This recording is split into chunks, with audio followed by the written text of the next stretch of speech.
చక్రి సెలవులకి ఇంటికి వస్తున్నాడు ఈరోజు. వాడికి ఈ ఒడియాలు ఇష్టం కదా అని నేను ఇబ్బంది పెడుతున్నాను.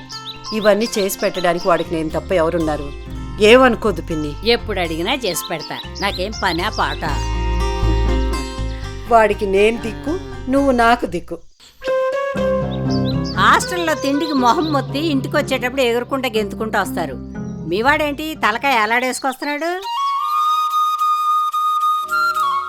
పెద్దమ్మా, మా వాడు అదృష్టవంతుడు.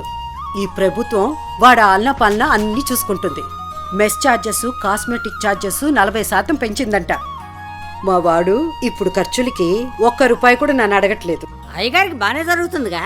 అవునే, కడుపు నిండా మంచి భోజనం, ముందు కంటే ఎక్కువ కాస్మెటిక్ ఛార్జీలు, మంచి హాస్టల్ వసతులతో సూపర్ గా చదువుకుంటున్నా. ఇప్పుడు కాంగ్రెస్ గవర్నమెంట్ చల్లగా ఉండాలి. మీ చదువులన్నీ పూర్తయి పెద్ద ఉద్యోగస్తులైందాకా కాంగ్రెస్ గవర్నమెంటే ఉండాలని కోరుకుంటున్నా. నిరుపేద పిల్లల చదువులకి అభయహస్తం మన ఇందిరమ్మ కాంగ్రెస్ ప్రభుత్వ లక్ష్యం.